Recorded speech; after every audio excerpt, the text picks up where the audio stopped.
ಕಾಂಗ್ರೆಸ್ ಪಾಳಯದಲ್ಲಿ ಮುಖ್ಯಮಂತ್ರಿ ಕುರ್ಚಿ ಮೇಲೆ ಕರ್ಚೀಫ್ ಹಾಕುವವರ ಸಂಖ್ಯೆ ದಿನೇ ದಿನೇ ಹೆಚ್ಚಾಗ್ತಿದೆಯಾ ಅನ್ನೋ ಅನುಮಾನ. ಸಿದ್ದರಾಮಯ್ಯನವರನ್ನ ಬಿಟ್ರೆ ನಾನೇ ನೆಕ್ಸ್ಟ್ ಸಿಎಂ. ಮೊನ್ನೆವರೆಗೂ ಎಂ.ಬಿ. ಪಾಟೀಲ್ರು ಈ ರೀತಿಯಾದ ಹೇಳಿಕೆಯನ್ನ ನೀಡ್ತಾ ಇದ್ರು. ನಿನ್ನೆಯಿಂದ ಸತೀಶ್ ಜಾರಕಿಹೊಳಿ ಅವರ ಸುದ್ದಿ ಮತ್ತೆ ಮುನ್ನೆಲೆಗೆ ಬಂದಿದೆ. ಕಾಂಗ್ರೆಸ್ನಲ್ಲಿ ಪ್ರತಿನಿತ್ಯ ಕೂಡ ಹೆಚ್ಚಾಗ್ತಾ ಇದೆ ಮುಖ್ಯಮಂತ್ರಿ ಪದವಿಯ ಆಕಾಂಕ್ಷಿಗಳ ಪಟ್ಟಿ. ಹಾಗಾದ್ರೆ ಮುಖ್ಯಮಂತ್ರಿ ಸಿದ್ದರಾಮಯ್ಯನವರ ಕೈ ಜಾರುತ್ತಾ ಮೂಗುದಾರ? ಒಬ್ಬೊಬ್ಬರ ಹೇಳಿಕೆ ಹಿಂದೂ ಕೂಡ ಒಂದೊಂದು ಅನುಮಾನ ಬಲವಾಗ್ತಾ ಇದೆ.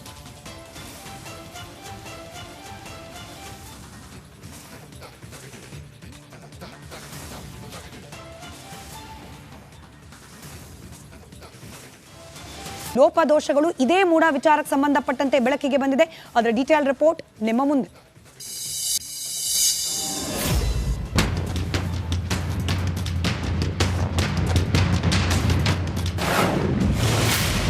ಮೂಡ ಬ್ರಹ್ಮಾಂಡ ಭ್ರಷ್ಟಾಚಾರಕ್ಕಿಲ್ಲ ಬ್ರೇಕ್.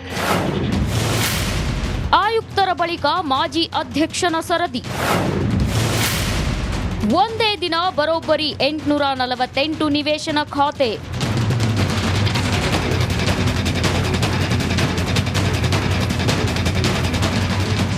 ಮೈಸೂರು ಮೂಡಾದಲ್ಲಿನ ಬ್ರಹ್ಮಾಂಡ ಭ್ರಷ್ಟಾಚಾರ ಬಗೆದಷ್ಟು ಬಯಲಾಗುತ್ತಲೇ ಇದೆ. ಮೂಡಾ ಮಾಜಿ ಆಯುಕ್ತ ಮಾಡಿದ್ದ ಭ್ರಷ್ಟಾಚಾರ ಹೊರಬಂದಿತ್ತು. ಇದೀಗ ಅದೇ ಸರದಿಯಲ್ಲಿ ಮೂಡಾ ಮಾಜಿ ಅಧ್ಯಕ್ಷ ಎಚ್.ವಿ. ರಾಜೀವ್ ಹೆಸರು ಮುನ್ನೆಲೆಗೆ ಬಂದಿದೆ.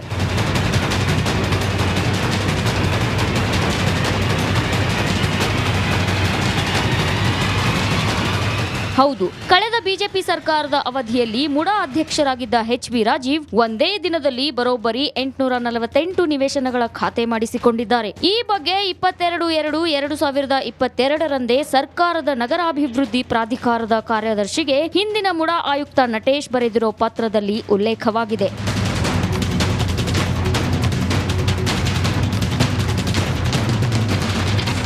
ಮೈಸೂರಿನ ಜ್ಞಾನಗಂಗಾ ಗೃಹ ನಿರ್ಮಾಣ ಸಹಕಾರ ಸಂಘದಿಂದ ಕೇರ್ಗಳ್ಳಿ, ನಗರ್ತಳ್ಳಿ ಮತ್ತು ಬಲ್ಲಹಳ್ಳಿ ಗ್ರಾಮದ ಒಟ್ಟು 252 ಎಕರೆ 10 ಗುಂಟೆ ಪ್ರದೇಶದಲ್ಲಿ ಬಡಾವಣೆ ನಿರ್ಮಾಣ ಮಾಡಲಾಗಿತ್ತು. ಈ ಬಡಾವಣೆಯು ಕೂಡ ನಗರಾಭಿವೃದ್ಧಿ ಪ್ರಾಧಿಕಾರದ 2018ರ ಆದೇಶದ ವಿರುದ್ಧವಾಗಿ ನಿರ್ಮಾಣವಾಗಿದೆ. ಈ ಮಧ್ಯೆಯೂ ಜ್ಞಾನಗಂಗಾ ಗೃಹ ನಿರ್ಮಾಣ ಸಹಕಾರ ಸಂಘಕ್ಕೆ ಎಚ್.ವಿ. ರಾಜೀವ್ ಅವರೇ ಅಧ್ಯಕ್ಷರು. ಹೀಗಾಗಿ 252 ಎಕರೆ ಜಾಗದ ಕೆಲವು ಸರ್ವೆ ನಂಬರ್ಗಳ ವ್ಯಾಜ್ಯ ನ್ಯಾಯಾಲಯದಲ್ಲಿದೆ.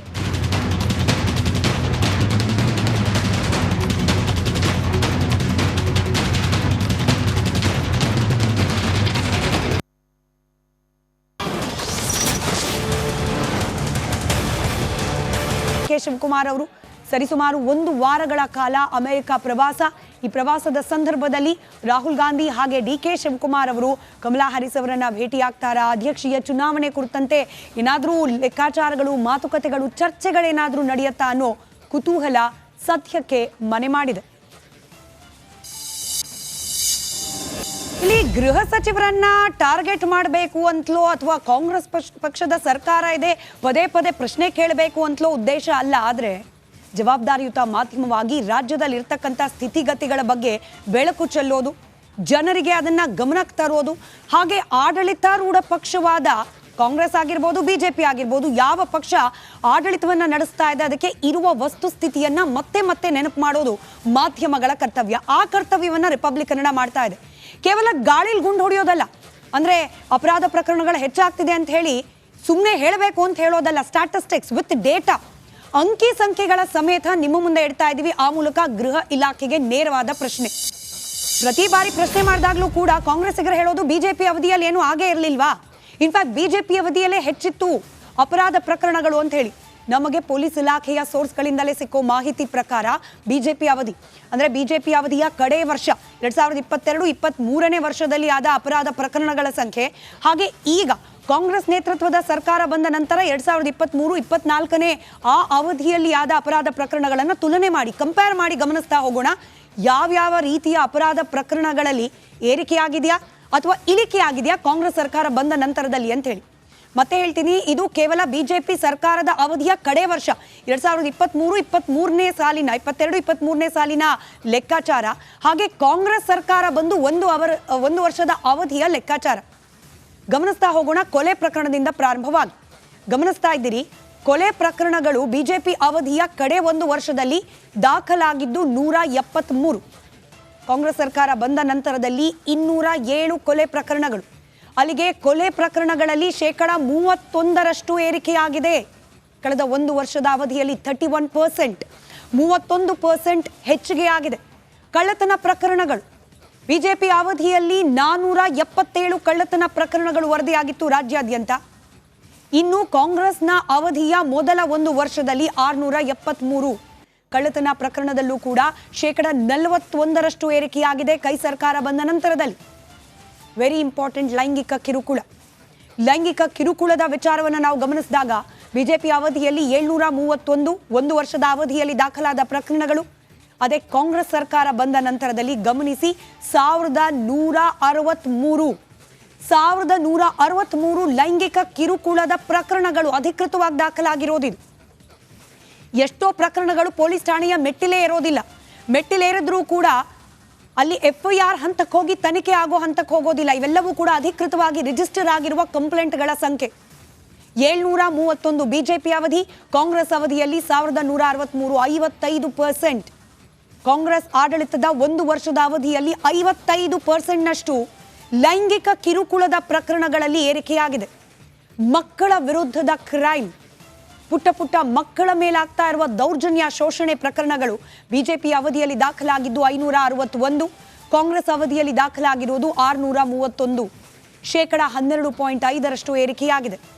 ಕೇವಲ ಮಹಿಳೆಯರ ವಿರುದ್ಧದ ಕ್ರೈಮ್ಗಳ ಸಂಖ್ಯೆಯನ್ನೇ ನಾವು ಗಮನಿಸಿದಾಗ ಬರೋಬ್ಬರಿ 3260 ಪ್ರಕರಣಗಳು. ಪ್ರಶ್ನೆ ಕೇಳಬೇಕಲ್ವಾ? ಗೃಹ ಸಚಿವರು ಅಂತ ಹೇಳಿ ಡಾಕ್ಟರ್ ಜಿ ಪರಮೇಶ್ವರ್ ಅವರನ್ನ ನೇಮಕ ಮಾಡಿರೋದೇ ಇಂಥ ಚಟುವಟಿಕೆಗಳಿಗೆ ಕಡಿವಾಣ ಹಾಕುವಂತಹ ಕಟ್ಟುನಿಟ್ಟಿನ ಆಡಳಿತವನ್ನ ನಡೆಸಲಿ ಅಂತ ಅಲ್ವಾ? ಗರಂ ಆಗೋದು ಮಾಧ್ಯಮಗಳ ಮೇಲೆ ಮಾತ್ರ ಅಲ್ಲ, ಇಂಥ ಹೇಯ ಕೃತ್ಯವನ್ನ ನಡೆಸಿ ಸಿಗಾಕೊಳ್ತಿದ್ದಾರಲ್ಲ ಅವ್ರ ಮೇಲೆ ತೋರಿಸಿ ನಿಮ್ಮ ಗರಮನ್ನು. ಅವರ ವಿರುದ್ಧವಾಗಿ ಕ್ರಮ ಕೈಗೊಳ್ಳಿಕ್ಕೆ ಏನಾದರೂ ಪೊಲೀಸ್ ಇಲಾಖೆಯಲ್ಲಿ ಹಿಂದೆಟಾಗ್ತಾ ಇದ್ರೆ ಅವ್ರ ಮೇಲೆ ತೋರಿಸಿ ಗರಮನ್ನ. ಪರಮೇಶ್ವರ್ ಸಾಹೇಬ್ರೆ, ಅವತ್ತು ಮಾಧ್ಯಮದವರು ದರ್ಶನ್ ವಿಚಾರವನ್ನ ಪ್ರಶ್ನೆ ಮಾಡಿದಾಗ ಇದೊಂದೇ ವಿಚಾರನ ಅಂತ ಕೇಳಿದ್ದೀರಿ. ಇವತ್ತು ಇಷ್ಟು ವಿಚಾರವನ್ನ ನಿಮ್ಮ ಮುಂದಿಟ್ಟಿದ್ದೀವಿ.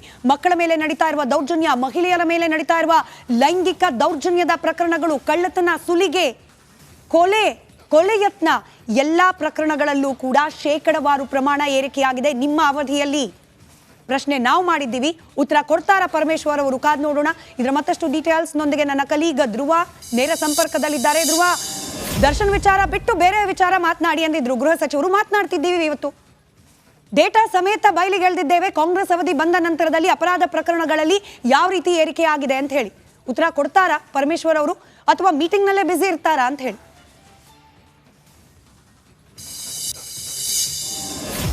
ಎಸ್ ಸ್ಮಿತಾ, ಮುಖ್ಯವಾಗಿ ಪರಮೇಶ್ವರ್ ಅವರನ್ನ ಮಾತಾಡಿಸುವಂತ ಸಂದರ್ಭದಲ್ಲಿ ಮಾಧ್ಯಮದ ಎದುರಿಗೆ ನಿಮಗೆ ದರ್ಶನ್ ಸುದ್ದಿ ಮಾತ್ರ ಕಾಣಿಸೋದ ಎನ್ನುವಂತ ಒಂದು ಗರಂ ಆಗಿ ಮಾತನಾಡಿದ್ರು.